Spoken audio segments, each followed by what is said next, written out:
Bueno, ¿cómo está viendo la Argentina, señor expert? Bueno, lamentablemente, después de 6 meses donde la población ha estado muy encerrada, lamentablemente estamos asistiendo a una explosión de contagios y de muertes como consecuencia del coronavirus. Digo lamentablemente, pero al mismo tiempo era previsible que si el único dispositivo que usted armaba para luchar contra el coronavirus era el encierro, esto iba a terminar mal, porque estaba claro con la experiencia que ya el mundo nos mostraba a nosotros que el encierro solamente puede ser una medida muy transitoria, durante el cual usted fortifica el sistema de salud y hace testeos masivos con seguidores, que es la manera realmente de combatir el coronavirus hasta que llegue la vacuna, por lo pronto. Así que en materia sanitaria, creo que estamos asistiendo a un plan sanitario con serios problemas. Por otro lado, en materia económica, estamos asistiendo también a una caída muy seria de la economía, producto de tantos meses de encierro también, ¿no? El comerciante que hace meses que no abre su puerta, el industrial que hace meses no puede producir, el autónomo hace meses que no factura. Obviamente es toda gente que lamentablemente va a ir teniendo cada vez más problemas para poder reincorporarse a la vida de trabajo. Así que, Sí, se lo he el- escuchado, sí, perdón. sí, sí, no, No, por favor. se lo he escuchado decir mucho esto de que al presidente, el presidente Fernández siente que se lo corre con la economía. Bueno, usted ha hablado de esta dicotomía, que la pandemia mata la salud y que la economía es enemiga y mata, o sea, la cuarentena mata la economía, ¿no? ¿Usted cómo está con esta dicotomía, siendo economista además como es? No, bueno, a ver, yo no tengo ningún partido tomado a favor de la economía, simplemente trato de ser muy realista, de usar el sentido común. Mire, en Argentina las discusiones son poco científicas y poco ideológicas, están muy atrás de eso, son previas, son después de eso. La discusión argentina es sentido común. El sentido común que dice, mire, está bien, usted encerrando puede ser que cuide la salud, está demostrándose que el encierro no es la solución para la salud porque aún en ciudades aisladas se están explotando los contagios. Pero bueno, supongamos que usted cree que el encierro es la solución para la salud, cosa que está equivocada, tiene que tener en claro que el encierro primero va a hacer que la gente al no poder trabajar tenga un problema económico. Después va a tener un problema financiero, se endeudará para solucionar el problema económico, para paliar el problema económico, pero a la larga el problema económico y financiero va a terminar por hacer que la persona no trabaje más.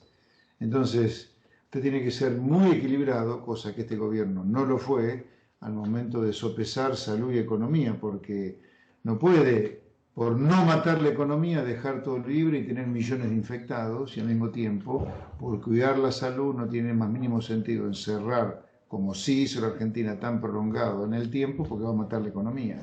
Se requería de mucho sentido común, cosa que el gobierno de Alberto Fernández no ha tenido, sin duda. Y qué hubiese hecho usted, señor Esper, si hubiese sido presidente? Obviamente no ha pensado en una salida en pandemia, porque cuando fue candidato esto era impensado, por supuesto, para toda la humanidad, pero ahora, con el diario del lunes, lo invito a un pequeño juego de imaginación. Usted, presidente, ¿qué hubiese hecho con esta pandemia en la Argentina?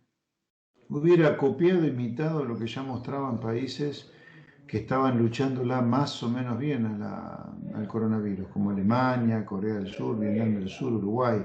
¿Qué hicieron estos países? Puro sentido común, encerrar a la gente la menor cantidad de tiempo, para no matar a la economía justamente, para no fundir a la gente, y durante el tiempo que usted tenía encerrado a la población, tres cosas. Testear de manera masiva, armar un ejército de seguidores para ver los contactos de los contagiados y fortificar al máximo el sistema de salud. Eso, nada de esto ha hecho el gobierno de Alberto Fernández, nada, mucho menos el de Kicillof, ¿no?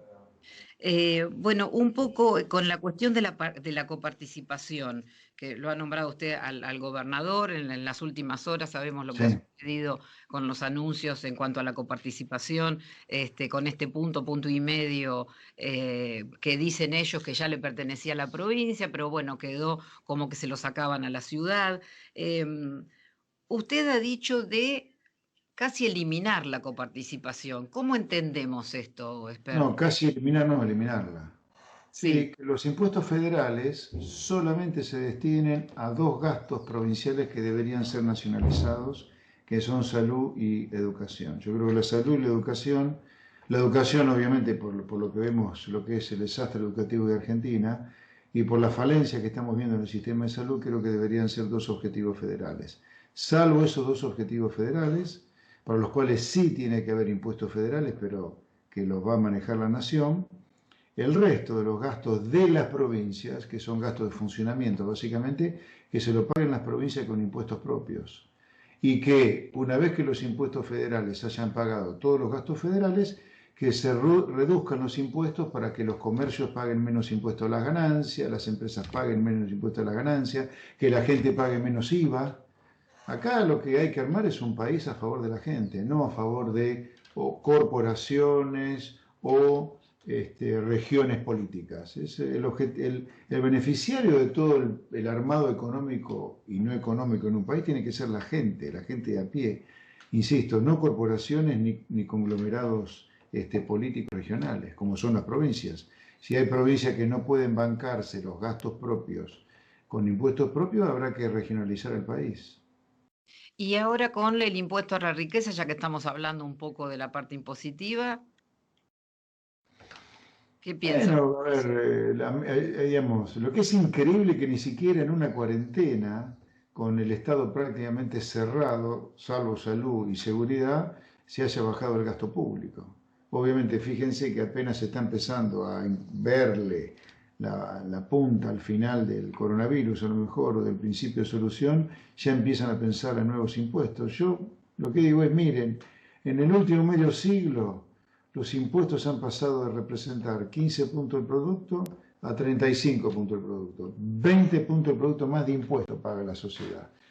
Sumando lo que se paga de más de ganancias, de retenciones en las exportaciones, impuesto al cheque que antes no había, el impuesto a las ganancias es más alto.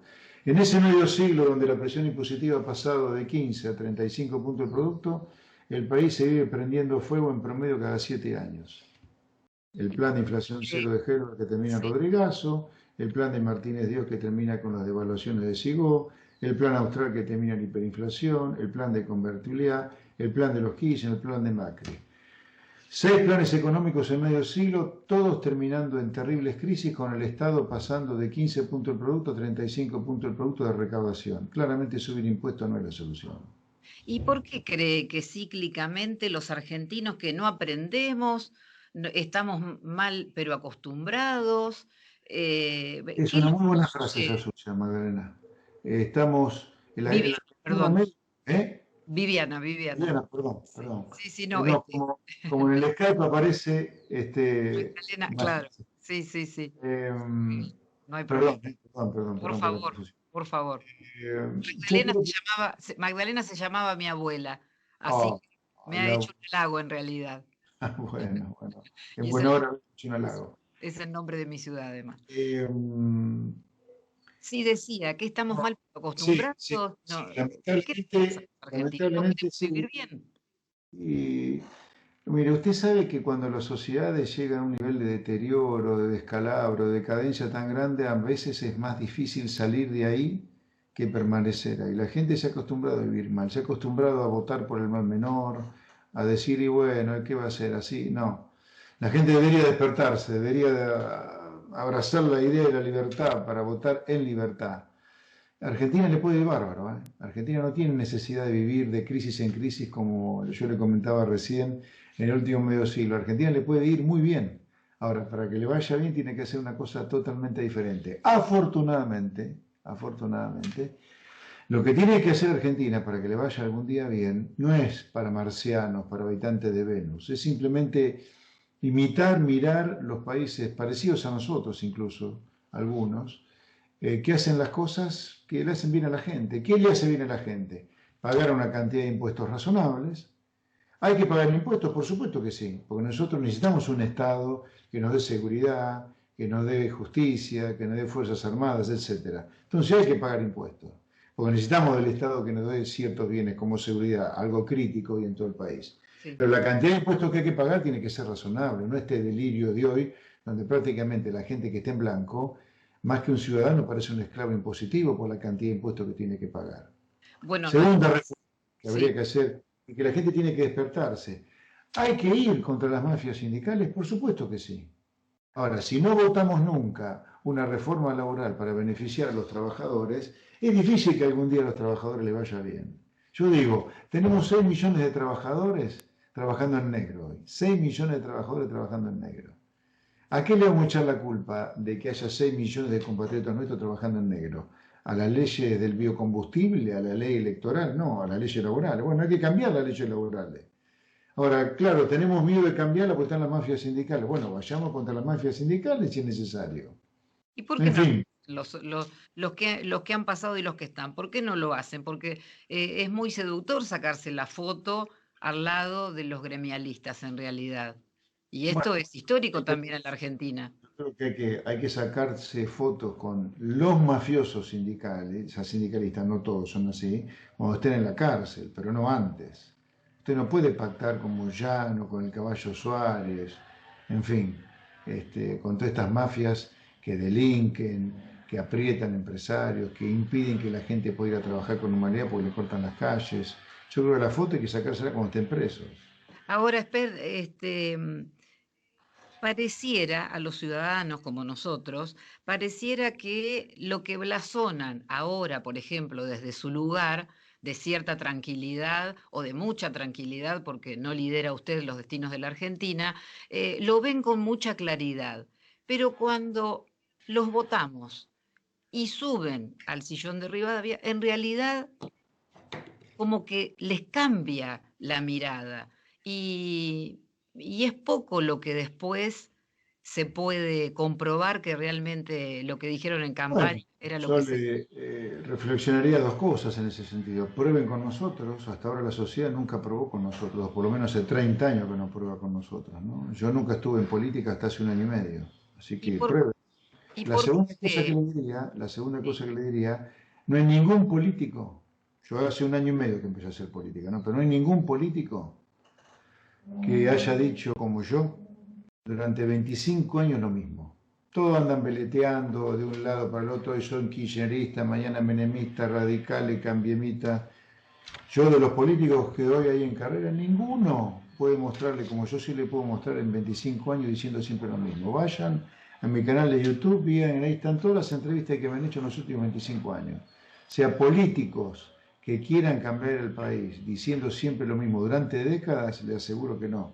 Yo le diría, invitaría a la ciudadanía a que prueben con gente que decimos siempre lo mismo, que estuvimos dispuestos, como el año pasado en campaña y en los debates presidenciales en los cuales yo estuve, a pagar el costo político de decir lo que hay que hacer aunque sea antipático.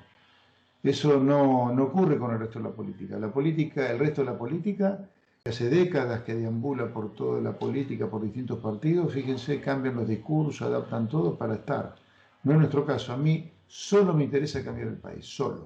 ¿Y por Cambiar qué el país cree? para que deje de sufrir lo que está sufriendo en este país. Pero, advierto, no propongo algo fácil, es algo difícil, dado que estamos muy mal acostumbrados. Pero el único camino para que Argentina sea un país que deje de ser una pesadilla para nosotros.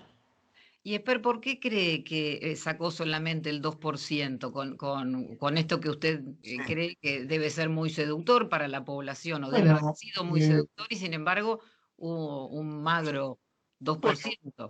como siempre, hay un ¿Qué medio qué vaso cree usted? lleno, hay un medio vaso lleno, hay un medio vaso vacío. El medio vaso vacío es el que usted nombra, pero si uno mira otras cosas, el vaso medio lleno es mucho mayor que el medio vaso vacío. Primero que empezamos a fines de 2018 nosotros, o sea que éramos algo nuevito, nuevito.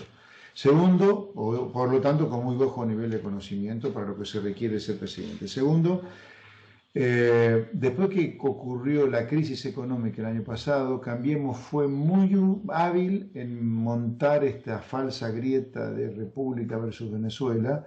Y nuestro votante era un votante que había votado Cambiemos y estaba muy desilusionado con Cambiemos. Pero apenas Cambiemos empezó a batir el parche de República versus Venezuela, nosotros perdimos 4 o 5 puntos de 7 que teníamos, nos quedamos por eso con 2. Ujú.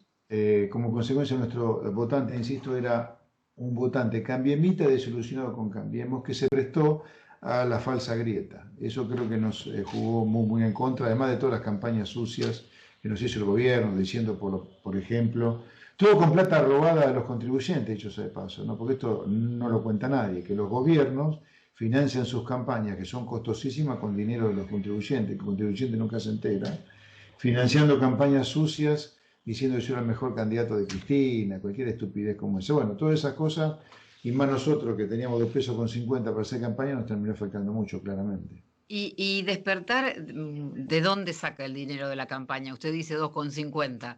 Sí, ahorros míos, todo. Y luego el gobierno, como hace con todos los partidos, desembolsa una parte de sus impuestos para el Sí, financiamiento de los partidos políticos. Eso lo reciben todos los partidos, inclusive el partido o el sello partidario con el cual yo competí. está Aspiramos a que el año que viene, que va a haber elecciones a diputados, que se prestan menos legislativas. para la grieta, para polarizar, tengamos un apoyo mayor de la ciudadanía y de los aportantes, porque una campaña sale muchísimo dinero, ¿no? Hay que viajar por un país gigantesco, por ejemplo, o por una provincia enorme como la provincia de Buenos Aires, ¿no? Sí, sí, sí, por supuesto. Un poco tomando a sus libros, Esper, escuetamente, por favor. La Argentina devorada y la sociedad cómplice. Hemos sido cómplices los ciudadanos de a pie a que se devore la Argentina. ¿Está devorada la Argentina? ¿No es muy lapidario eso? Si no, no nos queda la luz que no queremos que sea del túnel en el horizonte. Bueno, yo les estuve planteando antes, la luz al final del túnel no necesariamente es un tren de frente, sí empezamos a votar primero y luego a hacer las cosas que tenemos que hacer para que nos vaya bien. No estamos condenados ni al éxito, como decía aquel famoso líder, tampoco estamos condenados al fracaso. Ahora, tenemos que hacer las cosas que hay que hacer para que nos vaya bien, que son las que les comentaba antes. O sea, Argentina viene siendo devorada por tres corporaciones, la política, que incluye la justicia, empresarios inescrupulosos y prebendarios, y las mafias sindicales. Ahora, también hay una sociedad que luego de ver 80 años de decadencia no puede hacerse la distraída. O sea, yo creo que hay una sociedad también cómplice cuando piensa que los precios suben porque el comerciante es maldito. No, el comerciante no sube los precios por maldito. La inflación ocurre porque hay mucha emisión monetaria. Tenemos que dejar de pensar que un control de precio puede resultar efectivo. Sin embargo, cuando un gobierno, para congraciarse con la sociedad, lanza un control de precios, se hacen encuestas, todo el mundo de acuerdo con el control de precios. Nunca funciona el control de precios. Yo lo que digo es, hemos sido devorados con nuestra complacencia por tres corporaciones, porque hace muchas décadas que Argentina está en decadencia, no hace 2 días que estamos en Sí, decadencia. Yo totalmente. creo que con una decadencia tan larga nos tenemos que hacer cargo los ciudadanos también de parte de la responsabilidad, no de toda, por supuesto, de haber hecho con nuestro país un país que ya ni siquiera puede competir contra Uruguay o Paraguay porque eso no va la plata para allá. Cuando Paraguay y Uruguay hace medio siglo lo mirábamos desde muy arriba, ¿no? Bueno, también el Producto Bruto Interno per cápita hace algún tiempo con respecto a Perú era muchísimo más elevado el nuestro y ahora estamos ahí Bueno, eh, por eso digo, arañando tenemos, el por eso, 50%, ¿no? por eso tenemos que hacer una cosa urgente, totalmente diferente. Lo bueno es que lo que tenemos que hacer no es de marcianos, sino que Perú, Colombia, Paraguay, Uruguay han hecho esos cambios y a la gente le va mucho mejor que antes. Y no son cambios tan locos, no es que hay que inventar el círculo cuadrado, no, mirá, se cobran demasiados impuestos, hay que bajar los impuestos, pero para eso hay que bajar el gasto. Tenemos leyes sindicales que han provocado que 6 millones de trabajadores nuestros estén trabajando en negro, sin cobertura social, sin jubilación, sin aguinaldo, sin vacaciones. Hay que cambiarlas. Sentido común. Si aplicamos el sentido común nos va a ir bárbaro, ¿eh? Guarda, nos va a ir bárbaro. Bueno, ahí hay una luz de esperanza, nos va a ir bárbaro, dice usted. Sí, exactamente. Sí, Muy categórico además. sí. La última, porque estamos excedidos en el Bueno, tiempo. Este, mm, Usted, una de las primeras palabras dijo lo nodal, la base, que es la base de cualquier sociedad que se preside de tal para el crecimiento, la educación. En una de sus plataformas de campaña hablaba de la educación y hablaba del estatuto del docente Sí. eliminado. ¿Cómo No, es no es eso? cambiar el estatuto docente. A ver, tal cual está, hay que eliminarlo y cambiarlo por otro. No es que no va a haber estatuto docente, es cambiar el estatuto docente. Tenemos Sí, un régimen de licencias muy laxo. Es más, yo creo que a la educación había que declararlo como servicio básico esencial y limitar el derecho de huelga. No puede ser que Baradel le quite a nuestros chicos en promedio 30, 40 y hasta 50 días de clase por año. Tenemos una sociedad muy subeducada. Fíjense cuando la Argentina aparece en las pruebas PISA, en el ranking, no paramos de caer en el ranking sí, mundial educativo. lamentablemente. O sea, nosotros tenemos, a ver, Cuando que hemos tiene que estado ver con... en los 10 primeros estadios Claro, en los claro, claro. escalones mundiales. Fíjense que según las proyecciones de la UNICEF, Argentina a fin de año va a estar con 2/3 de los chicos pobres. Estamos hablando de niños entre 0 y 18 años que van a ser pobres. Son chicos que van a tener dificultades para adquirir normalmente conocimientos el día de mañana. Entonces, tenemos que hacer una gran, gran reforma, además de la educativa, por supuesto. Por eso hay una luz al final del túnel que no necesariamente es un tren, si hacemos lo que hay que hacer. ¿Y por qué digo que nos va a ir bárbaro? Si hacemos lo que hay que hacer, porque cuando uno viene tan mal, apenas empieza a hacer las cosas bien, rebota rápido, pero tenemos que poner los pantalones en serio, ¿eh? Tenemos que ir contra tanto político viviendo los impuestos de la gente de trabajo, con tanto sindicalista viviendo los impuestos que paga la gente de trabajo y con tanto empresario inescrupuloso que no compite. ¿Mm? Bueno, usted decía de ponerse los pantalones, imagino los largos. Yo lo invito, y ya ahora sí lo voy despidiendo, lo invito a que se pongan los pantalones bien cortitos y lo llevo al patio de su casa en Pergamino. Dígame Mm. cortito qué es lo que ve de aquel José Luis chiquito, cuando seguramente su mamá, su papá lo llamaba en Pergamino y venía de algún patio, de Sí. algún jardín. Jugar al fútbol con mis amigos. Nos encanta, me encantaba. Eso es lo que me trae la memoria. Hermosa Bueno, época. bueno, lo dejo con eso.